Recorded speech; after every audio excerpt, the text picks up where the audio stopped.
Yeah, just so we know when's the right time to ask for POI. Secondly, feel free to also disclose how you want to receive POIs and your preferred pronoun if you have any before you start the round. Yeah, so, and with that said, on the motion, this House prefers the expansion of public universities and community colleges rather than providing direct financial support for individual students, e.g. debt relief scholarships, inviting the Prime Minister.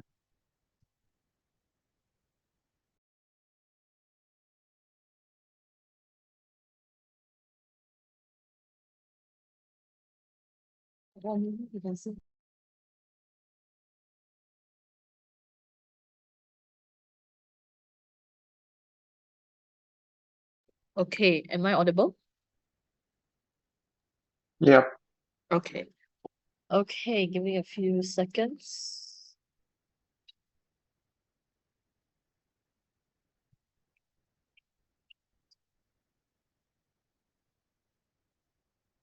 Okay. With that, I prefer my POIs verbally. And with that, I shall start my speech in 3, 2, 1. There's going to be a few parts to my speech. First of all, some stakeholders, some characterization, and then our arguments. So let's start off with my stakeholders. So our stakeholders are 3 things: the community college, the students with lower financial status, and of course the country itself. Now moving on to the characterization. How would these different stakeholders react?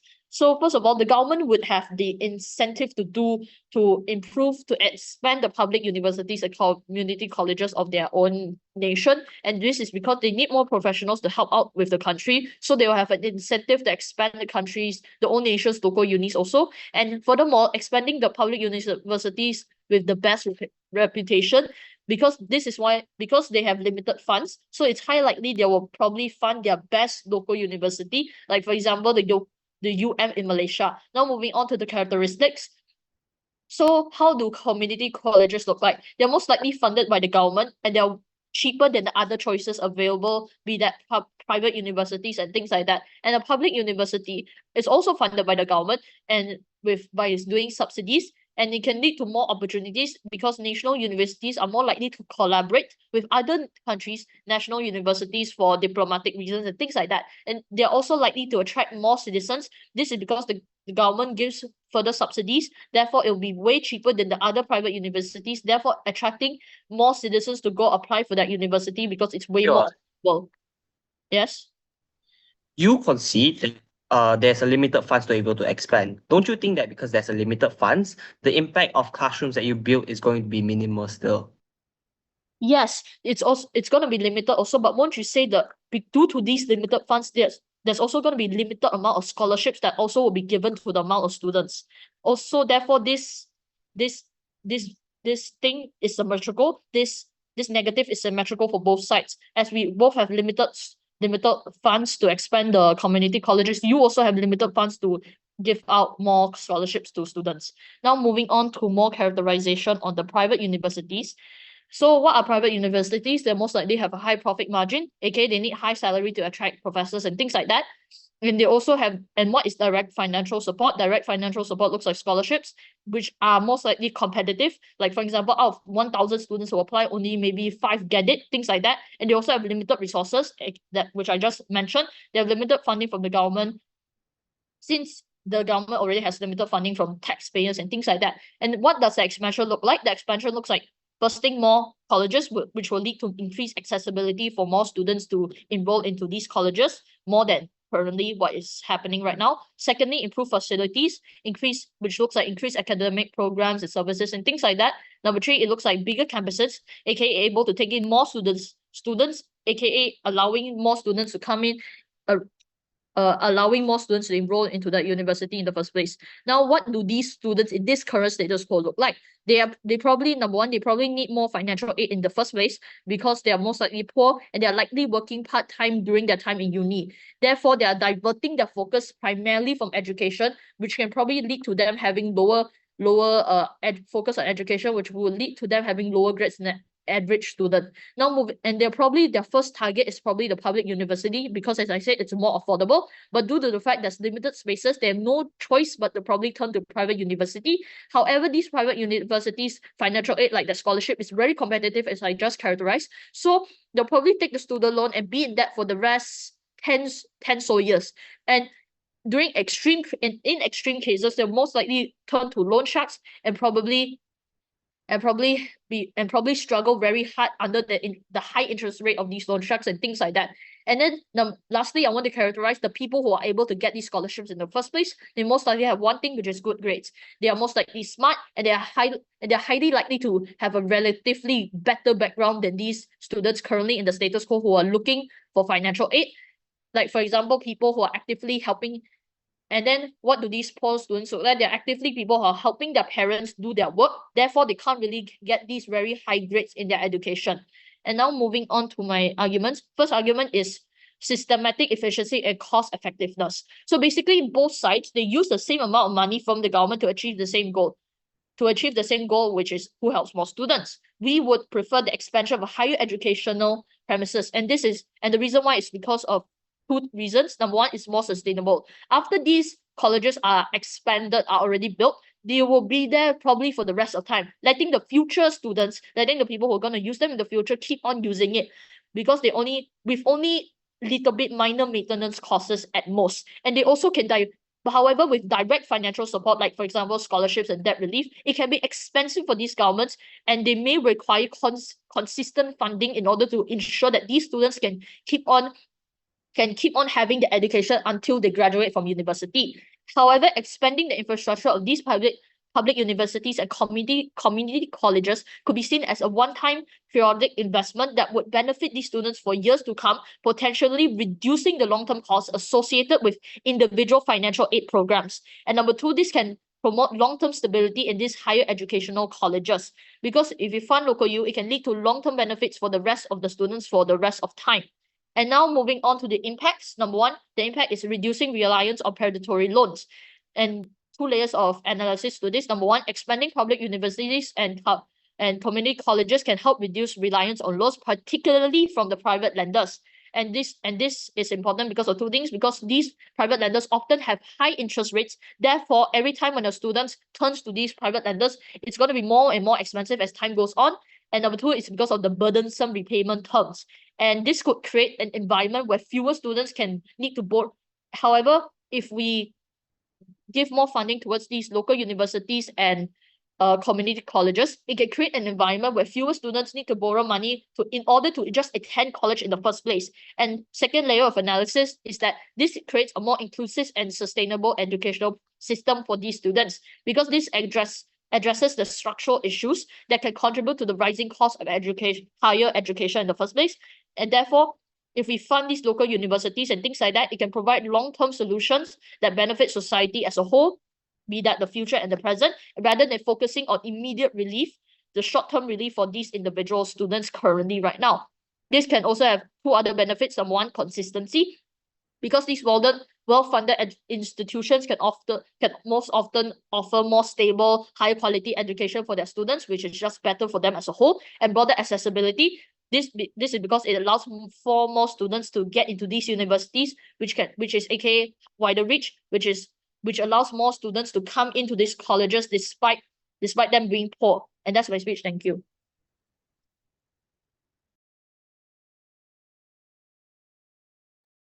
All right, thank you, Prime Minister, for that speech. Leader of the Opposition.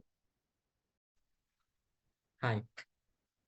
I will start in 3, 2, 1. The purpose is not to increase the arbitrary number of your maximum capacity. You actually need to solve opt-in for these underprivileged people in order for your benefits to actually manifest. Few responses. Number one, on how you only fund the best universities, right? This is clear squirreling on your end, because public universities and community colleges, community colleges are often not top tier. In fact, they cater for the underprivileged people in the local area. Number two, on how uni facilities can be used forever after you develop it one time, right? No, it's because maintenance costs are extremely high and you actually need to upgrade your facilities to fit modern standards, because we tell you that your education level is totally not competitive if you are stuck with the facilities from 50 years behind and you do not talk anything about improvement and maintenance of your quality. And we tell you, right, quality of education is likely to be higher on site opposition because there's actually no need for large-scale improvement and development of new facilities. Because you realize in the first place, when you expand your university campuses to a scale that you cannot keep up, you're unable to maintain it in the future. Compared to our side, we actually keep it at manageable levels where the quality of education is actually extremely high. It is a very simple thing of quantity versus quality. Okay, now a few layers of setup that's crucially missed out on site Gov, right? Because the goal of this debate is to actually increase accessibility for the underprivileged. It's not just to increase capacity of universities, which you fail to engage on. How does university expansion actually look like? Two ways. Number one, how you're actually likely to increase capacity and have new facilities. And we tell you the core problem here is it's not targeted to the most vulnerable stakeholder here, being the underprivileged people. Because we tell you when the places increase, there's actually more privileged people that are able to get in, because in the first place they already have better scores, better experiences to get in merit based. Secondly, we tell you that this development actually takes time because you actually need to build new campuses compared to just giving out financial support, and during that time poor people still can't go to universities, and there is also no funding for scholarships because you have redirected your funds to developing facilities. But now, on direct financial support, right, it's likely to be only people who fit financial brackets. It means the underprivileged people who will be getting this financial support, because the privileged people don't even need it in the first place. This is something we exclusively give to you and exclusively help the underprivileged, because it looks like number one, we fund tuition fees, we fund the cost of living, right? And it's likely to be, and these students are likely to be guaranteed jobs because it's a prerequisite to scholarships. When you get a scholarship, you're bonded to a certain company, which means it also gives you job security for the students. We'll prove to you why it's important later.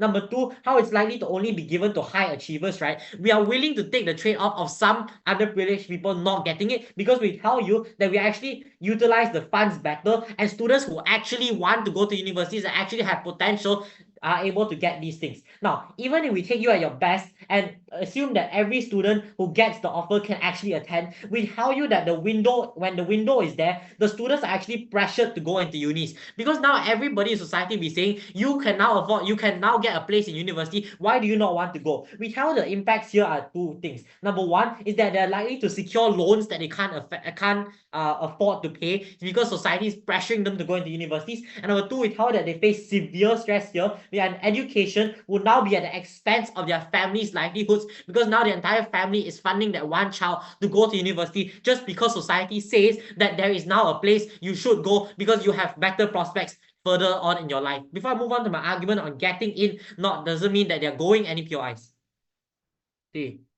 What I want to ask is why is it most of the time scholarships are not 100%, which means that it's mostly like 50% or something like that, and they still have a huge chunk of money that they need to pay. Support, to some point, right, does do a certain impact, because sure, you realize the comparative, right, is that you allow people to get to universities but you don't fund other costs. We tell you that on our side, even at worst, right, they get a 10% scholarship. It's still 10%. It's still money, right? But we tell you, it's still more likely to be them getting funding to go to university. Obviously, you don't give a really poor person 1% funding, right? You know they can't even afford it in the first place. You're likely to give them a fair amount, right? Okay, now my argument is very simple here on how getting into universities, which is what you do on your side, does not mean that these students will actually go. What I'm trying to tell you is that your benefits don't manifest if these people can't even afford to go to universities in the first place. Because the problem is not getting in, the problem is finances and future considerations. Yes, sure, some people can take loans to go to universities, but the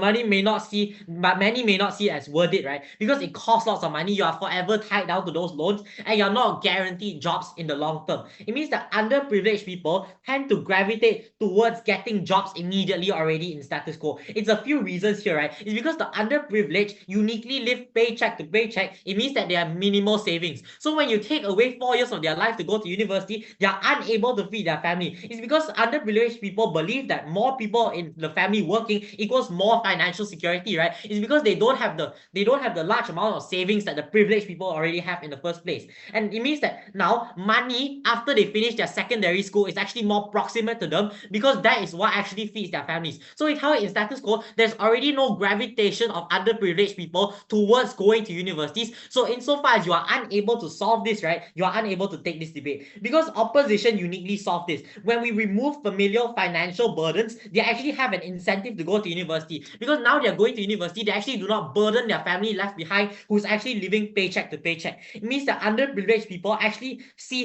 their future prospects having their past already laid out, because we proved to you two things, right? They're able to get job security, and they're actually able to get educated, and it does not come at the expense of their families. Because we tell you the comparative here is very simple on site government, right? Yes, sure, you increase the capacity, but we tell you they're not likely to go anyway, because universities are already not something they gravitate towards in the first place, and government do not solve this. You increase capacity, but with no incentive for people to actually be educated. Yes, sure, you can get your place into your university, but if it goes at the expense of your family having to starve for like 4 years, or like not have as much food for 4 years, people are unlikely to go to universities in the first place. So I tell you, you're unable to solve this. But what has government proven, what has opposition proven to you uniquely today? I think we solve this problem from the root, because now we actually fund students to go to universities. And if you tell us, right, oh, 10% whatever, we don't take this characterization, because we are funding a few students, we likely are able to afford to give them high levels of scholarship, and it means that these people are actually able to go. And we take the trade-off here of some or majority of underprivileged students not being able to go to universities, because now we actually utilize funds better, and the students who actually want to learn and actually have the possibility to learn are able to learn. We are okay with the rest of the students going on with normal jobs in their lives. So proud to oppose.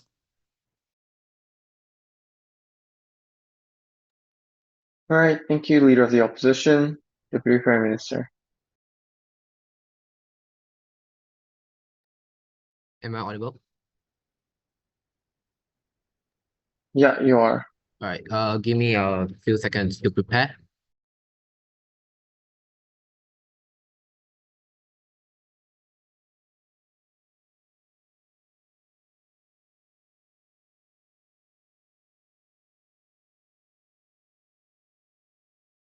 All right, starting my speech in 3, 2, 1. What their side wants is to only let a few people, or to only get to these private universities so that they can get better education.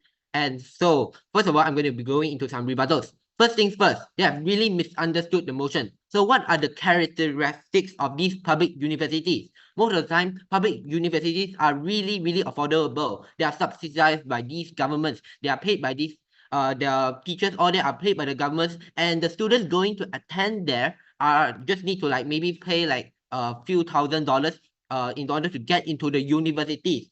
And therefore, what they have just said about how they have no money to get into these public universities are all false. Public universities are already affordable. They are already cheap enough for everyone to attend. Therefore, when you get your place in there, you are encouraged to actually go into the public universities and all of these things. So for the first, one of the main things that they have said is that their side is easier to achieve things.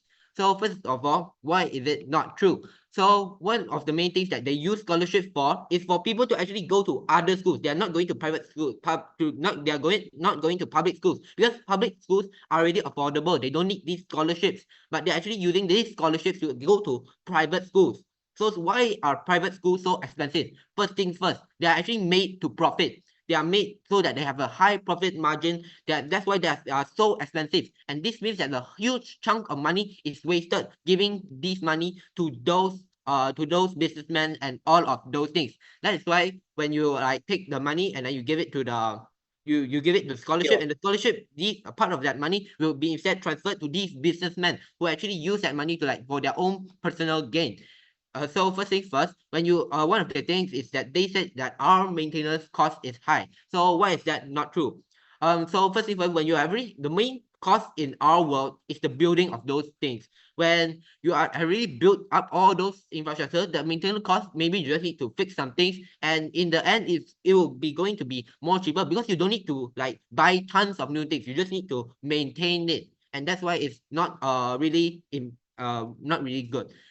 second thing that they said is that our world, there will be only the privileged people who like get this help. And it's actually symmetrical in both worlds, where some people where it's actually in our world where more poor people get help. So why is this so? So firstly, we have already said about how their world, they spend more money to help a few people get to these private universities which have a high profit margin, which makes them waste more money, all in order for like to get to those private universities. But public universities actually have no it's quite cheap, and those more poor people will be able to go to our public school because we are more financially sustainable. Because when after we build all those things, we are actually have maintenance. We just need to pay those maintenance costs in order to continue. And many poor people can actually come into our public schools. Furthermore, second thing that we can also employ some quotas so that only like a chunk of people from these poor backgrounds will get to go to our public schools. Therefore, there won't be any problem of no poor people getting help in our work. So now going on to my arguments. So first of all, why is it that even if public universities don't offer as good of education compared to private universities, it is still good? So first of all, we help more people. This is because scholarships are only limited to a few people to get what they need. Because scholarships, first of all, they are really expensive. They are like maybe like 10,000, like maybe 100,000 all in order for these people to go to these private universities, not public universities. They are going to private universities. And therefore, this huge chunk of money is weighted on a few people compared to our work, where actually help much more people. As we already said, due to there being no profit margin, no money being wasted given to these greedy businessmen and all of these things. And by helping more people, you address like these systemic barriers that affect large groups, like rather than just like providing relief to those who are already in a position to access opportunities. This approach tackles like the broader issues that contribute to inequality and helps to level the playing field. Secondly, of analysis is that our side is more equitable and more inclusive. Why is this so? So first of all, most of the people who like are unable to get these scholarships are mostly come from poor backgrounds. And even if they say like oh, we actually have some quotas to help poor people, the poor people that they help in their world are going to be only the smart poor people, and only just a few of them, because we already said scholarships are more expensive, are highly expensive, because there's maybe like a 50% profit margin that those money is being put to these businessmen pockets. So by doing this, we aim to help more people to ensure that the benefits of like support are distributed more equitably by providing access to education or healthcare to a larger number of individuals. You help reduce like the disparities and promote social inclusion and all of these, allowing more people to actually like reach their potential. So why is it that more people is better than just like a few people? So first of all, in our world, we actually like prevent talent waste. 4 layers of analysis to this. So first of all, people who are limited due to like their circumstances, like we already said, them having to like work part-time, etc., may not be able to reach their full potential in their teenage years, which means that they will be ineligible to get scholarships because they aren't like smart enough and all of those things. But in our world, most of the average people will be able to get into these schools because there's like quotas, and also you don't need to be really smart because we already increase the whole capacity, and we are able to help more people due to it already being said that public universities are more sustainable. And by offering these opportunities to a large number of individuals, you actually increase the chances of discovering and like nurturing talent that might otherwise have already gone unnoticed. People who might not initially be considered smart or exceptional could still contribute valuable skills and ideas when given the chance. And this helps more people to ensure that everyone has the opportunity to succeed, not just those who are like smart in their teenage years and they are perceived as exceptional. Then this means that it's more fair in our world, more people get help, and the country will be better overall. And because third thing I want to say is because we are actually more sustainable in the future. So because they are already like really smart, as you say, to be able to get to these scholarships, that means that they will be attracted by high salaries provided by other countries. Maybe you say, oh, these countries are providing me with higher salaries, therefore I will go to those countries, and already wasting the money that the country has put into them. But in our work, when we actually help more people, and we help more people, they will be like forced to then they will help more people, we'll get more workforce and all of those things. So for my second argument, our side is more sustainable for the country's development. So first of all, we enhance the overall productivity, because a more inclusive approach like us, where we actually like help most of people, because we don't just help a select few smart people, like maybe they are poor or whatever, and we just in their work they just help those few select people, because they actually need to spend a huge chunk of money in order to like pay the bills, right? But in our work, we actually Fine. don't have such a high. So therefore, we have enhanced overall productivity and better reputation and all those things. That's all for my speech. Thank you.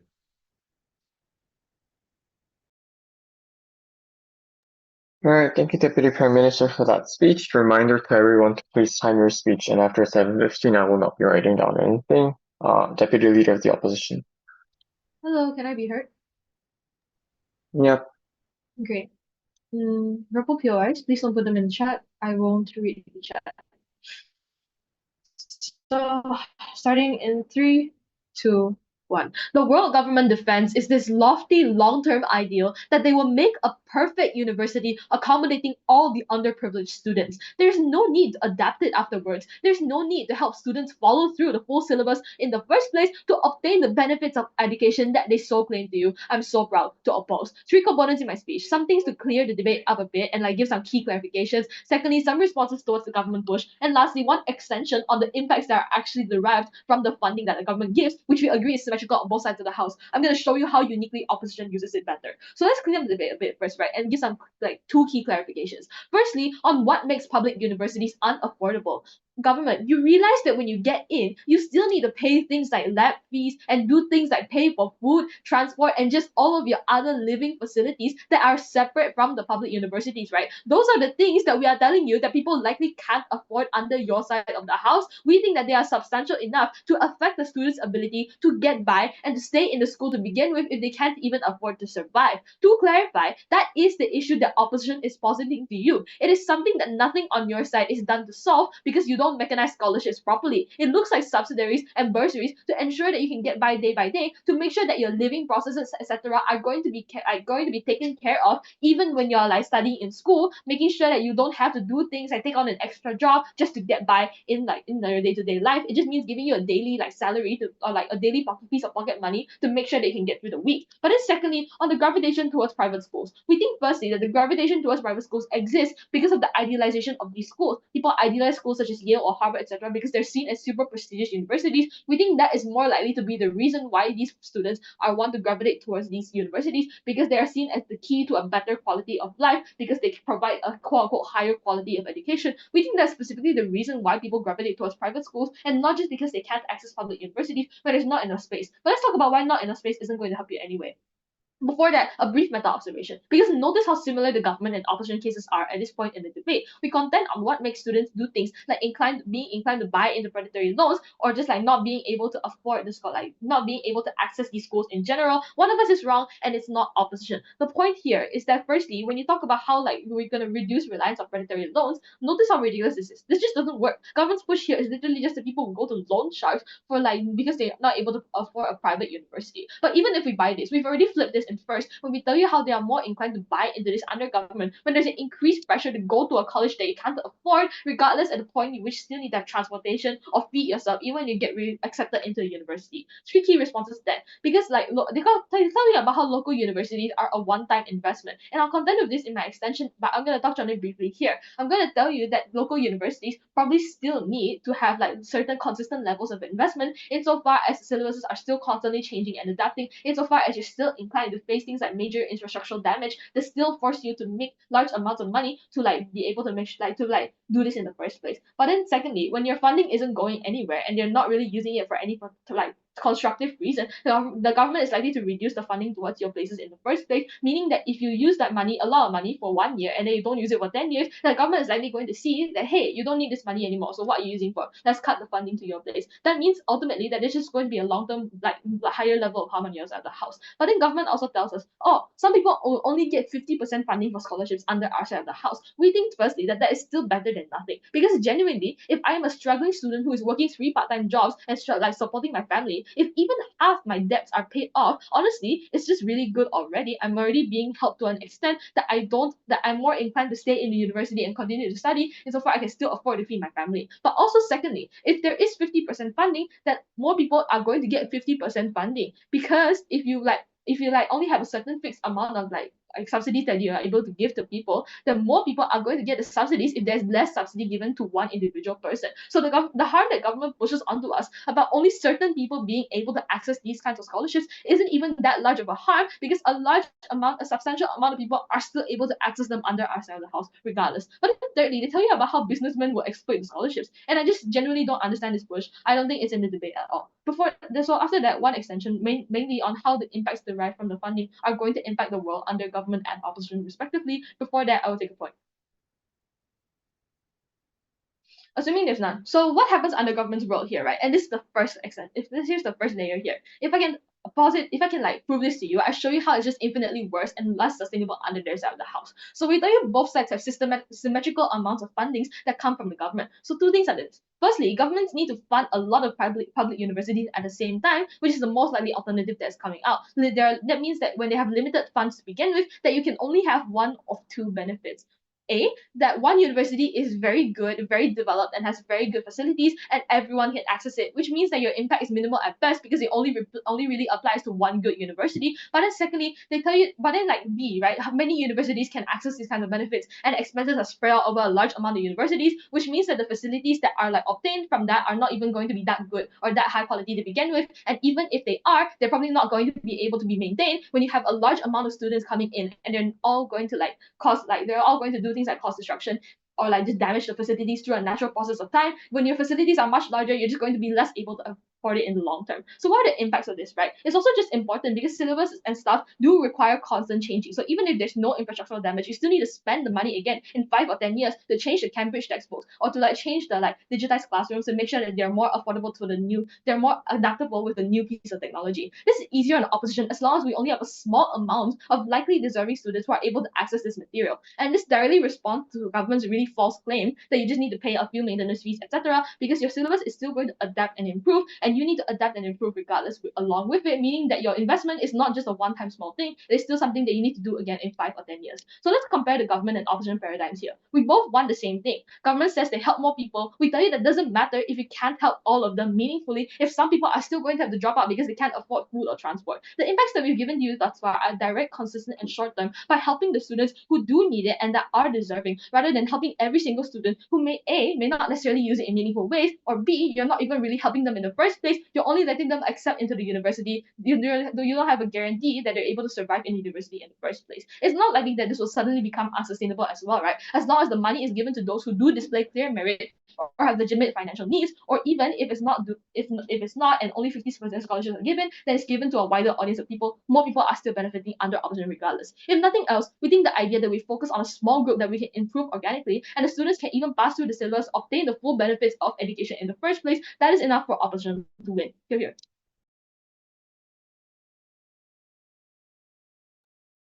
All right, thank you, Deputy Leader of the Opposition, Government Whip.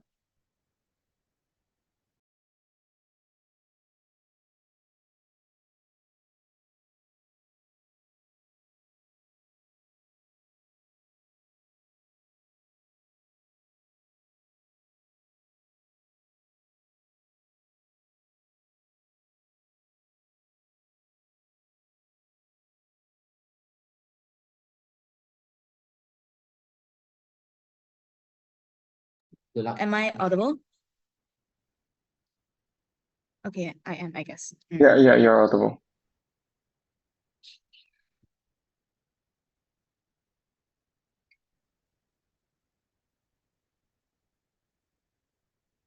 Okay, I'll be starting my speech. I'll prefer my POIs verbally. I'll be starting my speech in 3, 2, 1. Unless said opposition proves that the poor are likely to get the scholarships in the first place, all the benefits that after the poor scholar gets the scholarship wouldn't manifest in the first place, because they claim that there's more accessibility for the underprivileged inside opposition's world, but this is not true. 2 reasons why. Number 1, why are the governments funding the poor in the first place? Because they need more people to work in their country. They need more citizens to become the future workforce in the country. So this is not about how underprivileged gets more education. This is how the governments get able to maximize maximize their benefits with the same amount of money in both side government's world and side opposition's world. And number two, poor students aren't likely to get the help anyways, because as analyzed, there's diverted time to get extra income. Because before that, let's again analyze how like the poor people are happening in this motion. So these scholars that are lacking in financial income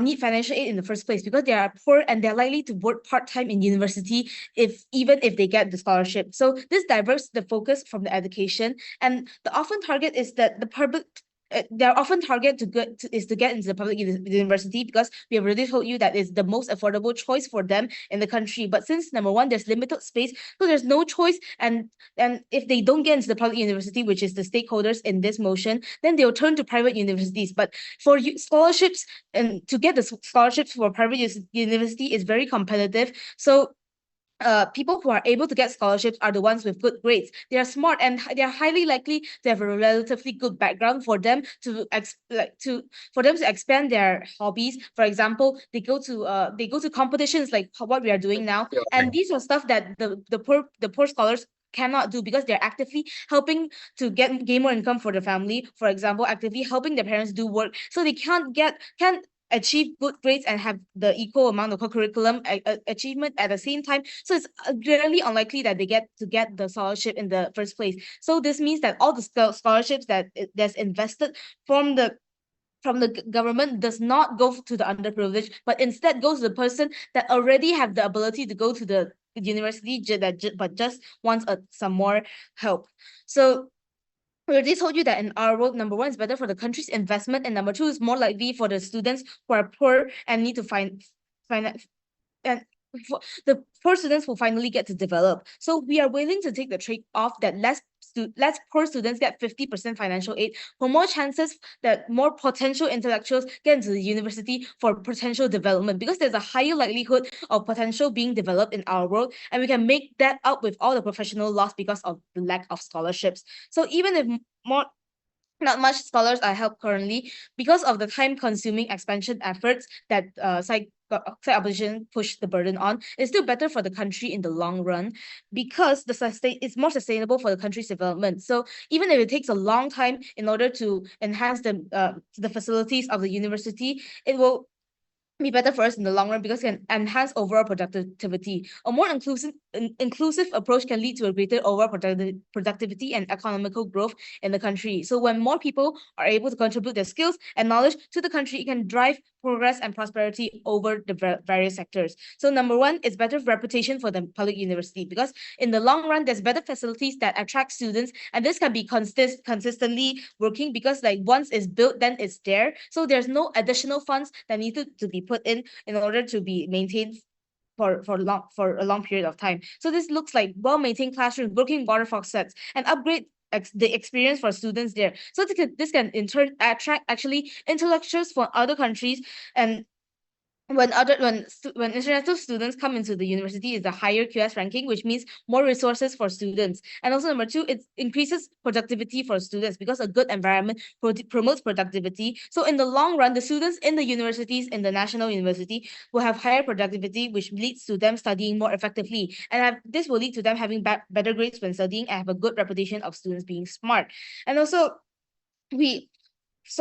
instead of trying to expand all the universities and all the colleges at the same time in the country, we will first expand the better university, then work down the smaller university, which is our approach on this in this motion, because it is really unrealistic for us to expand all the universities at the same time because of the limited funds we both have. So this is not a burden that we are going to take. So we ensure that the better universities first get bigger facilities because they are able to facilitate more people and they have better education. Then we work down to the smaller universities. Then we can able to accommodate more people to gain their education. So here are some responses to what they claim. The first claim is that there is a faster relief for students, but we tell you that although scholarships can immediately solve student problem, it isn't really solving the main case, because like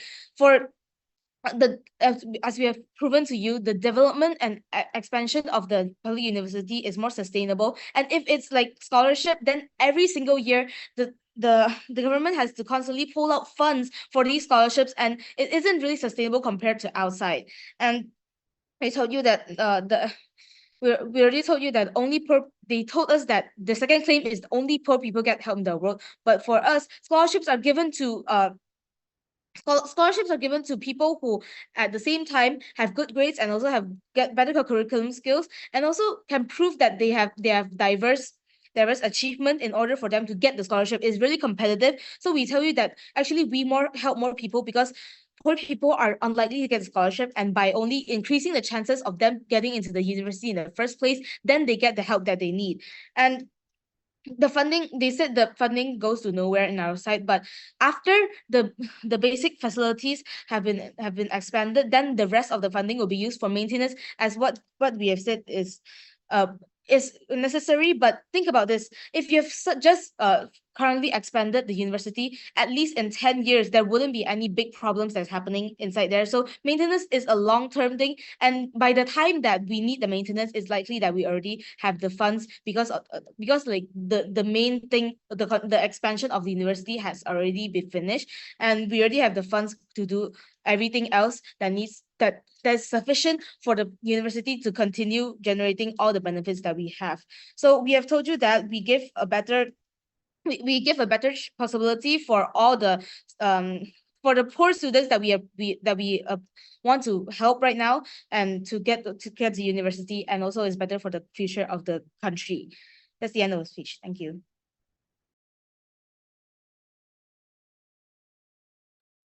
All right, thank you, government with opposition with. Hi, preferable pronunciation. I'm Owen. Preferable appeal is probably speech. And 3, 2. Also, I will probably accept POIs in the 3rd to the 5th minute. So it's fine. Don't keep badgering my speech. I'll ask you for POIs. Sign my speech in 3, 2, 1. Panel, the debate isn't just about the amount of people that you help. It's about the chances of which the people that you help can materialize these funds, right? Because even if you accept 1,000 people into universities, there's absolutely no point when 900 of them will drop out because they cannot afford this lifestyle. The problem that I have from 1st till 3rd on prop is that they only allow people to go to college. They don't actually mechanize to you on how they will actually ensure people to actually graduate, right? You cannot just say you win on skill because you accept more people into universities. Before I further begin on four of my rebuttals, so I want to point out 2 things here. I want to quickly point out on government whip saying on how it is unlikely for poor people to get these scholarships in the first place. This is number 1, a new material. This has never been explained from 2 speakers. Number 2, this already contradicts both PM and DPM's argument on how these universities are exclusively meant to help for the poor. But thirdly, there's how it doesn't deal with OL's argument on how only poor students will actually want to go to these universities, because rich and middle class people will probably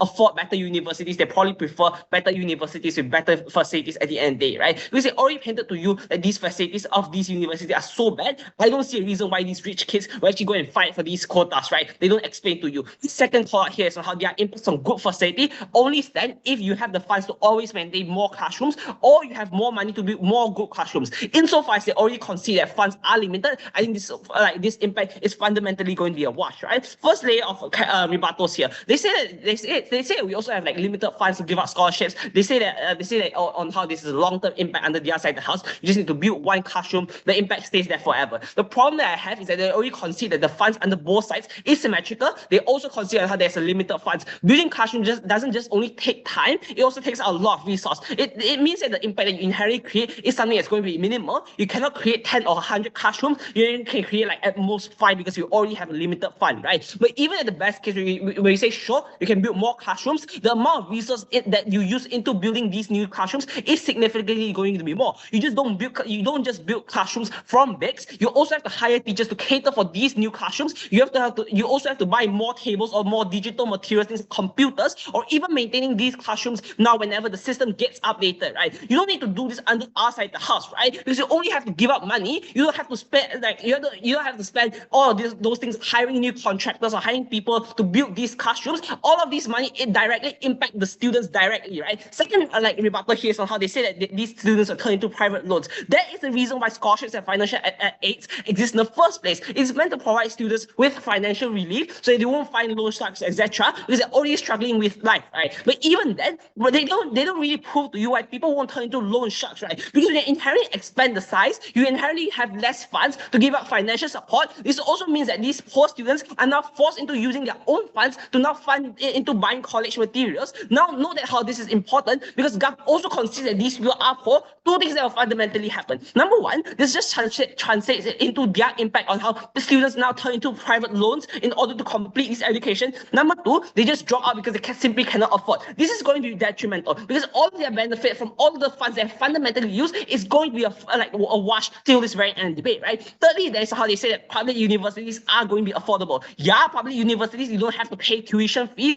You don't, but if you need to buy textbooks instead of buying digital devices, know that they consider these people are poor. These people are already struggling with putting food on the table. I don't think they can go to one more extent to buying more of these things, right? But doesn't this also contradict with PM's argument, right? Because PM's argument is on how we cannot help a lot of people, even at best where it's going to be so affordable. Doesn't mean more of these funds can be focused onto things like debt relief programs, and because you don't need to cover all, other parts of this education, doesn't mean you can simply help more people, right? Last rebuttal there is how they say that you can create accessibility for quality education, right? I want to quickly point out how they never engage to what extent you create accessibility, right? We say even at the best we can create a few more classrooms. The accessibility that you inherently create is going to be minimal, right? Because insofar as the debate goes, we have successfully proven to you why these people will just simply drop out because they cannot afford this lifestyle. Before that, sure.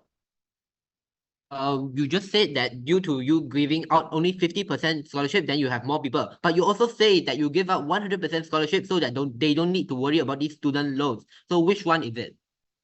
Wait, I think both things is generally better lah. If you give 100% scholarship, doesn't mean that this is better. But even if you get 50%, both my OL and DOL have already explained why some extent of help is still better than none, because these people already cannot afford this lifestyle to begin with, right? Then secondly, but moving on there, so how they also concede on how you now need to maintain, but not also that they don't engage with OL's argument how there's more quantity to now maintain, right?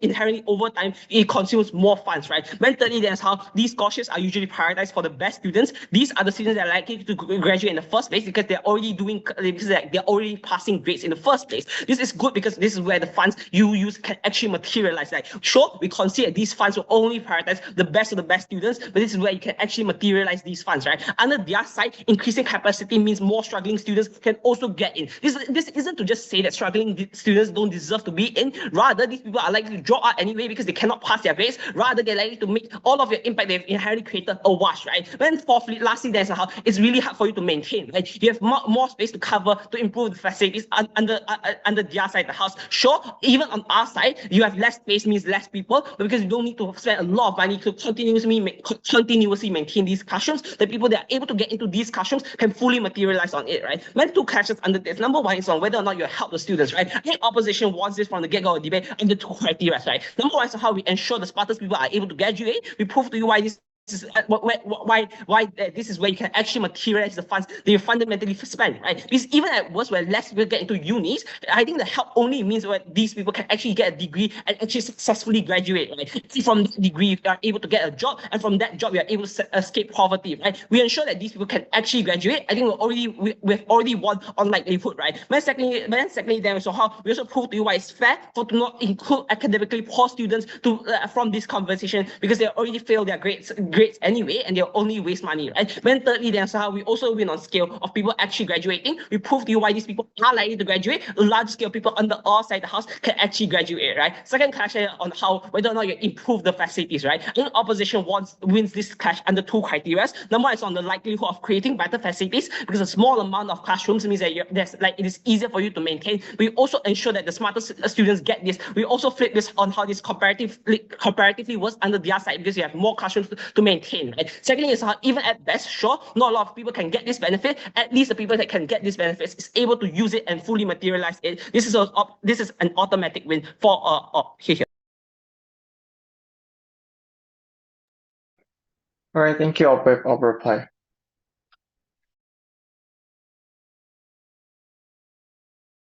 Hello, can I be heard? Yep. Okay, great. 3, 2, 1. Even if no line of analysis from opposition is remotely broad, we think that government's capability to knife themselves by giving a different push each speech that hurts the others is what gives them the loss today. So proud to oppose. Two components in my speech then. I'm going to be comparing the government and opposition cases, showing you the problems with the government case, providing to you like their main push in this debate, their only benefit, and taking it down once and for all. And then lastly, telling you what opposition offers to you in this debate and why we win. So firstly, on the problems with the government case, right? Because just notice how it's generally kind of incomprehensible. I don't know what they're trying to defend at the end of the round. Are they trying to support underprivileged students, or are they trying to develop the country or improve the education system? I don't really understand what is the comprehensive like end goal that they're trying to have at the end of the debate. Compare this to opposition. We tell you it has always been simple. We focus on a small group. We don't expand the university to the point where it can't accommodate and match up with the funds that is taken to like maintain it. We compare it. We tell you that we only focus on a small group of students, give them the financial need and the financial needs, subsidies and bursaries that they need to progress through the education and obtain the full benefits of education that government so cares about. We tell you that under their metrics we still win because we still can like develop the country and stuff. But then secondly, we also just think that overall the students are going to be more able to like access that poor and underprivileged students are still going to be able to access this more under our side of the house, even if government wants to tell you that only the rich and elite can access it when they have private tuitions and 5 ECAs. More about this later. But then secondly, on how just government just kind of doesn't understand scholarships, right? Because every year the government is going to need to pull out money regardless. We tell you how that's ultimately good on our side of the house if the government prioritizes education and it doesn't take a back burner like it would under your side of the house if you take a huge amount of the money and dip for 10 years. And that's under your absolute best case where the funding is used properly and doesn't require a high demand to maintain and upkeep it. We think that the funding that is used and the volume of the funding that is used just doesn't really matter. So your one small investment, like when your one large investment for 10 years of like benefit doesn't really matter in this debate regardless. But then they ask us about 50% and 100% scholarships, right? We think both benefit us and that there's not really a fixed way to give scholarships. It wasn't even an issue until DPM nitpicked us about it. If the scholarship is 100%, then at least one poor student can graduate with relative ease and provide the value in the society the government so cares about. If it's a 50% scholarship, then more students are helped financially and struggle less under government because the scholarship is just going to be slightly less competitive and more people can access it. This washes government's harm posited to us about how scholarships are competitive and only the rich and elite can access it. But also government, needs-based scholarships exist. If you're bottom 10, if you're bottom 20 tax bracket in Malaysia, you can still, that's the point at which you're accessible to certain levels of scholarships. So I don't know why the rich and elite who can go to private tuitions and have 5 ECAs benefit more regardless if you're still going to be able to access like scholarships based on your financial status, based on the amount that you need it. Because merit-based scholarships are not the only type of like scholarships that exist under this paradigm. And even if they do, we still think that ultimately they go towards those who deserve it. So even if we don't help underprivileged students, we think we still benefit under your metrics. But then thirdly, note the lack of meaningful engagement. Because LO tells you that we don't care if certain underprivileged people can't access these benefits. We are willing to trade it off as long as those who are deserving can enter, and as long as the competitive under your side of the house is so infinitely worse in that anyone that you try to help, it might not even be able to see through that benefit in the first place. So notice how government's only real benefit is the scale of people benefited. Opposition attacks that when we tell you that they are not likely to benefit those people to begin with. Because what does opposition offer to you here? Even in our very worst case, where we don't help the underprivileged to the same extent as government, even if we don't help people to the same large extent that government does, we still win under every single one of government's metrics. Firstly, we still think that those who deserve it are helped, those who are competent, smart, and capable to form a better society and develop the country that they so care about. And secondly, we tell you why you don't help the underprivileged regardless if they can't stay in the university in the first place. The comparative on our side is just they receive the direct and immediate help that is needed for them to access the benefits of obtaining education in the first place. We think this can be extended further and we end up having a better like development for the country and all of those things that government cares so much about. We are so proud to oppose.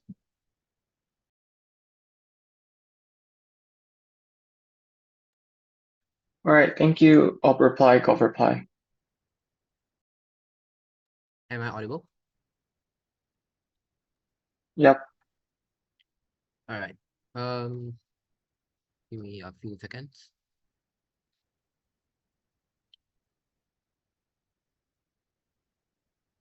Okay.